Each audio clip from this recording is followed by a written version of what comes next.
I welcome y'all to the PPL Live Show. Shit's liver than a California sideshow.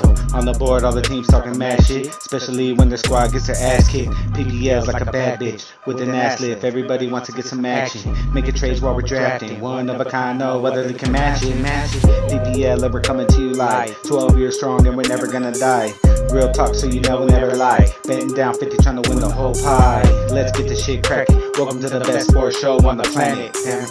Tune in to the PPL Live Show. Kick your feet up like the blunt, get your eyes low. PPL gets you ready for the week. Co-host Matt Page shows hate when he speaks. Gino when the Jake gonna speak what he see. PPL motherfucker, I'm a OG. I'm ready for the shit to get started. Time to find out who's good and who's garbage. It's time to find out who the next champ is. Trying to win the whole pot, time to go cash in. World War III, time to load up your team. Hit the battlefield, leaving blood on the scene. You can speak what you think, I don't care what you mean. Focused on me, steady building my team. Now I'm sicker than COVID-19. EJ hops on the throne, but I'm coming for a seat. So's everyone else in the league. I just don't see a challenger stronger than me. With that said, dog, I'm ready for war now. Like I'm strapped in the hood, kicking doors down. PPL is my game now. Used to be fun, but the shit ain't a game now. Bringing the pain now. Opposition's laid down. Done with the flow, dog. Nothing left to say now. And that was our man Charlie White giving us the 2020 intro to PPL Live. Welcome back, ladies and gentlemen. It is Gino the Gent here for our drafts preview for the 2020 season. My man Ulysses S. Tate is on the line. Of course, we weren't able to recap Pantheon Cup 11, but as you all know, the Argonauts defeated the United Players, the Destroyers, in a very, very close Pantheon Cup. What'd you think of the Pantheon Cup, man? I thought it went about as expected. I think the United Players put out a lot of haters with this campaign. Hell, as far as they're concerned, a second place finish in the PPL is their Pantheon Cup. Wow. Don't expect to see them get back there based on decisions made since that game. But yeah, the Argos they laid waste and they did what they needed to do, especially in the Alpha Conference. Been dominant there, and going into the 2020 campaign, looking for their fourth championship in 5 years, it looks like.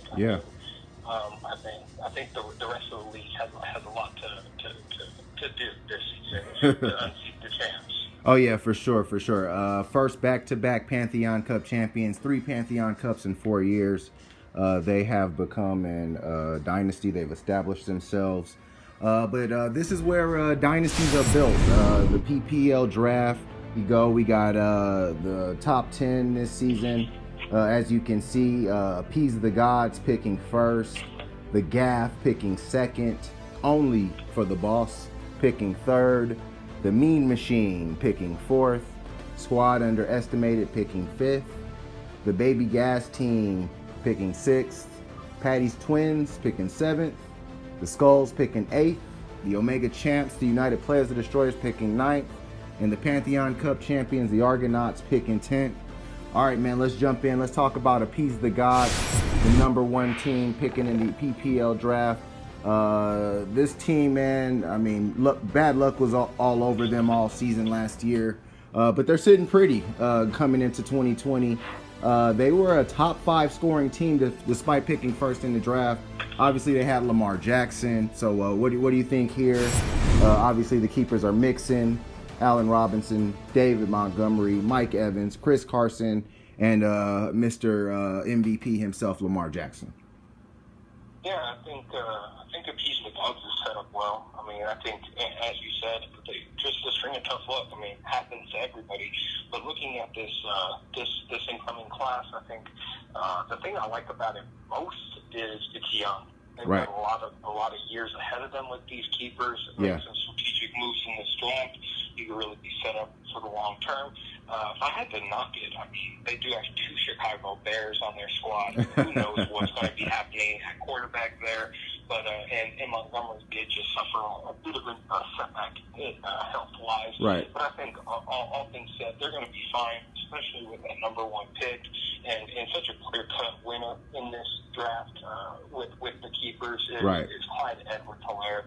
It's interesting. You have to tell everybody it's going to happen. Yeah. So I think you add that player to this team, and I think Appease the Gods is really set up well. Yeah, my sentiments exactly, man. I think that when I look at Appease the Gods, you put Hilaire at that RB2 behind Joe Mixon, and I mean you've got a nice 1-2 punch of guys who are playmakers in their own right. So I like that there. And then you got Lamar Jackson coming back. I mean, even if he's not as great as he was last year, you're still looking at a top 5 quarterback, no question. Mike Evans with Tom Brady. It's a lot to like about Appease the Gods, and I think that they have the potential to be a team like the Gaff Attack a few years ago, who went from picking first in the draft to winning the Pantheon Cup.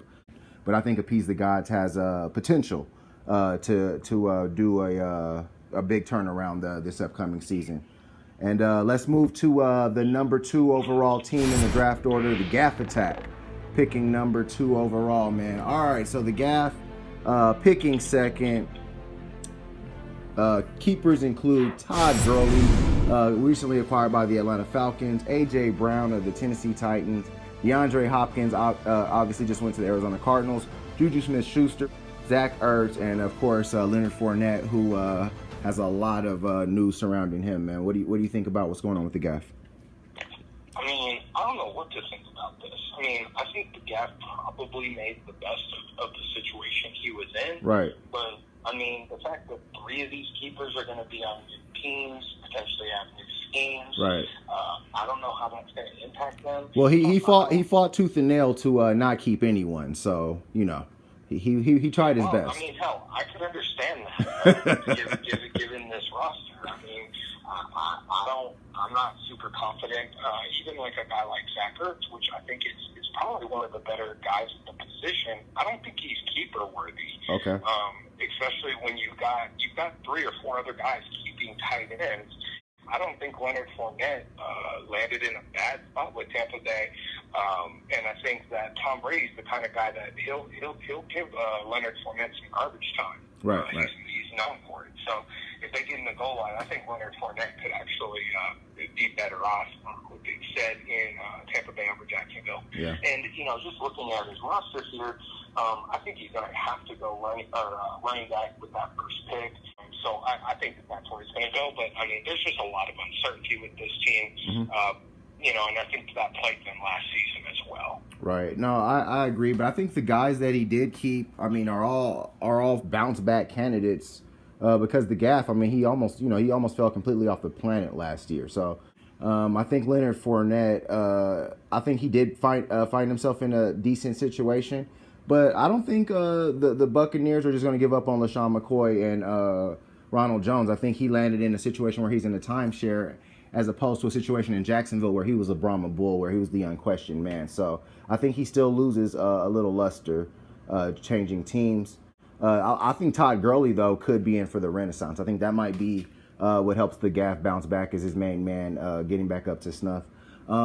As far as the draft pick, I'm going to go in another direction here. What's plagued this team for years is the quarterback position. You have a very high pick. You have your pick of the litter at that position. You shouldn't be able to mess it up that high at quarterback if you pick a good guy. I'm looking at guys like Russell Wilson sitting there. Kyler Murray's getting a lot of buzz.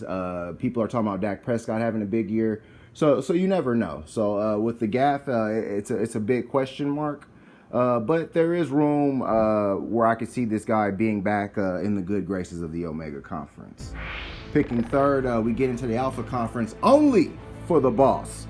Picking third, Mr. Big Chiefin himself with the third pick here. His keepers obviously are Patrick Mahomes, Calvin Ridley, Travis Kelce, Ronald Jones, Stephon Diggs, and Mr. Speed Blazer himself, Mr. Tyreek Hill, man. What do you think of his keepers? I mean, it's hard to argue with a team returning three Super Bowl winners. Right. So I think that the knock here is obvious. I think they have an obvious weakness at running back. You just mentioned Ronald Jones went from being the sole breadwinner to he's fighting shady and Leonard Fournette. Mm-hmm. And frankly, I just don't think that his style is gonna be it. I think if it was, then Bruce Arians wouldn't be out here trying to get running backs. Okay, true. LaShawn McCoy and Fournette this offseason. So I can't help but think that the writing's on the wall for Mr. Jones. It ain't going to get any easier this season. So with that being said, I still think that Only for the Boss is well said. It's just, running back is going to be a challenge. And I think that Only for the Boss is good. I just think he's got a strong squad here. He just is going to need to make some supplemental draft to shore it up. Yeah, I mean, I think that Only for the Boss is the alpha version of Appease the Gods. They both have phenomenal quarterback play that can rescue them in any matchup. They both have game breakers at other positions, like Tyreek Hill and Mike Evans. And then they got a guy that can consistently get them points when you look at a guy like Travis Kelce compared to an Allen Robinson. So I think when I look at this team, a pick or two away and a few, throughout the season, nice free agency acquisitions away from really making noise in the Alpha Conference. I mean, they hung tough in a lot of matchups, but it was the fact that so many guys were in one matchup that it cost them. I think they got to diversify. If they diversify, which they'll be able to do in this draft, hopefully, they could have a big year. So Only for the Boss, you better watch out. Number 4, the Mean Machine. All right, man, the Mean Machine picking number 4 overall. Obviously, he has a rogues gallery of strong keepers, one of the stronger teams in the PPL. Alvin Kamara, Miles Sanders, Michael Thomas, Amari Cooper, Odell Beckham Jr., and Devin Singletary, the surprise keeper in this list. What do you think of the Machine? I think it's a solid squad. I mean, frankly, I think you hit the nail on the head. I mean, I actually think that Singletary is probably a stronger keeper, in my opinion, than Sanders. Oh, really? Yeah, I think Buffalo's got well set, and the scheme, I think it's really set up for a running back to chew up some clock. And Singletary, to me, seems like he could be that guy. As far as drafts go, I think they go QB all the way. Okay. I think that they're going to have their pick of the litter there, and I think that he starts off the draft strong. Okay. As far as the Machine goes, I mean, I think that the Machine can go best available here. Just based on the fact that they'd have such a strong keeper class if you're the Machine, because quarterback isn't so dire, because the rest of your team is so strong. In the gap situation, he needs a guy at quarterback that can pull up the rest of the roster. The Machine has such a strong roster that I think he might be able to wait there. He gets a guy in there that he can throw in at that flex spot at any time and place, and he can befuddle the Alpha Conference like he has in years past. So I like where the Machine is set up. He's a solid drafter. I think he's a better free agent guy than a drafter, but he's not bad in the draft either. We'll see what he does. If he does go quarterback, but Kyler Murray was a guy that was on his radar that I thought he might have kept last year. So Kyler Murray could also be the pick at QB for the Machine. Once again, strong keepers, could win the Alpha Conference this year, could win the Pantheon Cup this year. And I wouldn't bat an eye. I wouldn't be surprised at all. The Machine always gets into strong roster. All right, man. And Mr. Flow So Smooth himself picking at number 5. Squad underestimated. All right, man. So the underestimated keepers include Saquon Barkley, Christian McCaffrey, Marquise Hollywood Brown, Mark Andrews, Adam Thielen, and of course, the homer pick of them all, Deebo Samuel. What you think here? Yeah, I think I got some questions for Squad. I mean, Deebo Samuel for sure. I think he has better people at that position on his roster. Tyler Lockett. To name an example. Yeah. But I also questioned the Mark Andrews keep here. I mean, again, I'm not saying that I don't think Mark Andrews is going to have a strong season, but when you're already keeping Marquise Brown, I think that this falls along the lines of the Zach Ertz keeper. I mean, there's only two tight ends I would keep, and hell, 2 other teams are keeping those guys. Right. And it ain't Mark Andrews. So I think he probably could have set himself up for this draft a little bit better. That being said, these guys could absolutely blow up. Mm-hmm. But I think he had more safer picks, let's say that. Okay. On his radar. That being said, I think that teams don't go wide receiver early on, and I think Kenny Galladay slides here, and I think Squad gets a value pick, gets the best wide receiver in the draft, right. and course corrects a little bit, especially with Deebo's health situation. He's going to need to fill that position, especially if he's already got a guy kept. Right. Nah, man, I got to totally agree with you there. I mean, if Kenny Galladay slides in the draft, that's a beautiful pick for Squad underestimated. Obviously, they could also go back and get Tyler Lockett back if they wanted to at this pick. But a squad's another team that could go quarterback. I mean, quarterback's been a bugaboo for them also. We talked about that last year when Jacoby Brissett's your guy. I mean, you may want to look around. But you're right. I think they need to shore up that flex spot, that wide receiver 2 spot. And if you can get Kenny Golladay, Tyler Lockett, or DK Metcalf right here, it's a bargain pick. Alrighty, and the pick 6 of the PPL draft is the Baby Gas team. BGT will not be drafting, unfortunately. He will have some issues. He will be on auto draft, but he says that he's going to be ready for the season. Don't worry about it, and he's going to have a pre-draft strategy set up of some kind. But here are his keepers: Melvin Gordon, T.Y. Hilton, Larry Fitzgerald, Mark Ingram, Dalvin Cook, and of course, Mr. Enigma Cam Newton. What you think of a BGT situation and his keepers? Overall, I really like the keepers. I think that he has some real good potential. I will say that I thought that the Larry Fitzgerald keep was a little bit questionable, especially with DeAndre Hopkins going over there. Mm-hmm. We'll have to see what Melvin Gordon looks like. But I also think that Cam Newton might be a sneaky good keeper here. Right. It's kind of a boom or bust. Kind of given what you said about the draft strategy here, I kind of think that they also might go wide receiver here. Okay. I could see them going for DJ Moore, but also, I mean, and hell, I don't think it would be the worst idea. I think that he might go for another quarterback situation here. Okay. I think that there are some young QBs that might, in case the Cam situation just totally faceless.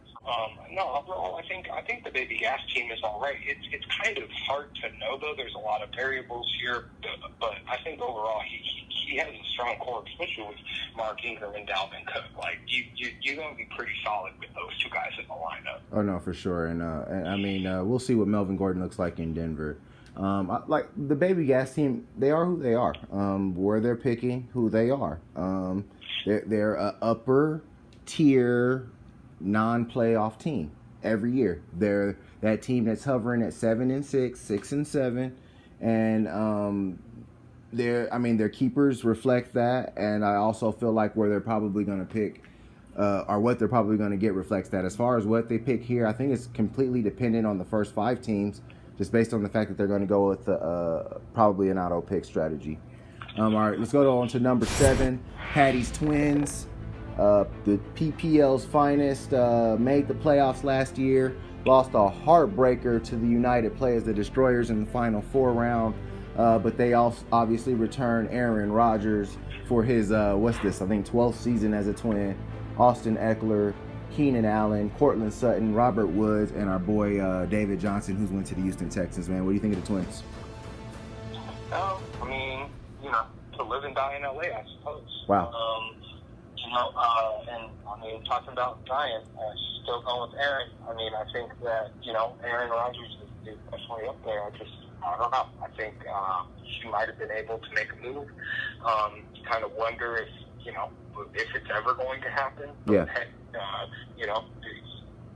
I guess it's another fold. I mean, this is a good keeper set. I mean, I think that really this team is set up well. I think the draft gets a little sketchy here, though, because, I mean, there is going to be so much quarterbacks available. They're not going with the backup QB. They've already got three wideouts, and I don't see them picking a tight end. So I think they go running back here. So I think that they probably go in that direction and just fill up some roster spots. Okay. The Twins, Aaron Rodgers is the cornerstone of that franchise, has been that for a long time. I love the Cortland Sutton keep. I think he's a really low-key guy. I think he could be a top 5 receiver this season. And Austin Eckler's a guy I think can have a top 5 season as well. So when I look at their keepers, I like them a lot. Aaron Rodgers, long in the tooth, but I think that Jordan Love draft pick that Green Bay had earlier this year is going to light a fire under Aaron. And I think her keepers are going to be pretty good. As far as what she's picking back along, I think this is what, the 7th spot. I mean, you just go best available here. I mean, you don't even have to necessarily go running back because you can go running back on the wraparound. It really just depends. Yeah, maybe a Cam Akers here, the young guy in LA. Like you said, to live and die in LA for the Twins. So we'll see. I think here, all right, picking 8th, the Skulls. All right, man. These guys, man, they put the rubber to the road last year. They really showed what the PPL is all about, man. What do you think of the Skulls? Obviously, they keep Deshaun Watson, Le'Veon Bell, Aaron Jones, Tyler Boyd, Darren Walker, and Kareem Hunt. Kareem Hunt, a very intriguing keeper. What do you think about the Skulls? Yeah, I mean, mostly good, I'll say. Okay. I think the top 4 keepers are definitely no-brainers. Darren Waller, I mean, maybe they're hit to something, I don't know. And Kareem Hunt, same. I'm just not that sold on that offense yet. I know the last few years there's been a lot of hype there. And Deshaun Watson's a sneaky good fantasy QB. Yeah. I mean, it doesn't get the attention, but just doing the reading up on him, I mean, it's had coming off several solid campaigns, so can't knock the QB keep, and I think they're probably poised to do all right. If I had to venture a guess here, I think you're probably right as far as just best available. Yeah. At this point, I think the back half of the draft is going to have to make some really strategic decisions. Yeah. I think the Skulls are going to be sitting in a pretty position because they may be able to look at other teams' mistakes and maybe profit from them. You're in a prime spot to pick based available at a spot like 8th. There's no pressure picking at a spot like 8th. And I'm going to disagree with you completely on Darren Waller, man. I think that he's got the chops to be a top tight end this upcoming season, especially if the Raiders can open up that offense with some of the young talent that they've acquired, and with Josh Jacobs coming into his own. So I really like the Waller keep. I really like Tyler Boyd. I think him and Burrow are going to have a big time connection. And obviously Aaron Jones is a bad boy. I think the Skulls go best available, sit pretty, take the best guy that they can get, and go into next season with a pretty strong roster. All right, man. We go into number 9. The United play as the Destroyers, the Omega Conference champs. Fell in Pantheon Cup 11, but they bring back Tom Brady, Derrick Henry, Cooper Kupp, Kenyon Drake, Chris Godwin, and Kenny Stills, man. What do you think of these keepers? I mean, he's a conjurer. I mean, last season is looking kind of like a fluke with this keeper set, to be honest. Right. Tom Brady, I mean, that's some faith in him in the twilight here. I think Cooper Kupp and Derrick Henry are probably your and Chris Godwin are your lock picks. The other 3, to me, I think they probably could have done better. Right. Yeah. Frankly, as far as what they pick here, I think, knowing this team and just kind of looking at their roster situation, I think they go tight end. Okay. I think they do Evan Ingram. I don't think that they necessarily look for depth here.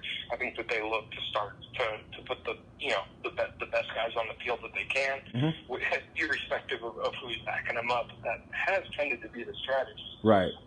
And so I think that's probably where they go if nobody's picked tight end. They'll get the top spot. Yeah, I was in shock that Kenny Golladay or DK Metcalf did not get kept by these guys. I mean, I was just dumbfounded almost. But, I mean, maybe he thinks Kenny Stills with Hopkins out of Houston. Maybe he thinks Kenny still steps up. I mean, these guys were in the Pantheon Cup last year, so, that they're in a good spot to. Or, I mean, you never know with these guys. I mean, if Gronk's available, they might even go Gronk here. I mean, I wouldn't be shocked. So, the United players always are going to provide us with something interesting. And remember, my brother, he's picking 3 hours ahead out there. It'll be a little later, so I know we have a few innings. So you never know what the United players might do there at number 9. And picking 10th, the Pantheon Cup champions, the Argonauts. Obviously, they return a championship roster. Ezekiel Elliott leading the way with Josh Jacobs, Devontae Adams, Julio Jones, George Kittle, and Nick Chubb. What do you think of these guys? I mean, this is the roster that everybody's looking to see get called so they can figure out their draft picks. So I think that this is the cream of the crop. I wasn't necessarily surprised to see a quarterback not being kept. And frankly, if I'm talking draft picks, I think they go best available with one of those, and I think with the other, they go quarterback. They'll get the best available, and then I think that they're going to get a value pick and make sure that they lock in their guy at quarterback for the season. May go a little bit deeper, but just looking at the point projection, best available in QB there. Okay. And I can't disagree with what you said. It's sound logic. If you got a team this good, the only other starter of true consequence is quarterback. So yeah, you may want to go quarterback here. So the Argonauts play a different kind of draft game some years. They didn't trade up like they have in past years. So they're obviously very happy with the keepers they got, and maybe they're happy with what they believe will be sitting there at the 10th pick and the 11th pick. So it's going to be a very interesting draft. We'll see if they're ready to three-peat and go for that championship one more time. Alrighty, ladies and gents, Ulysses S. Haight and Gino the Gent signing off for PPL Live. May the odds be ever in your favor.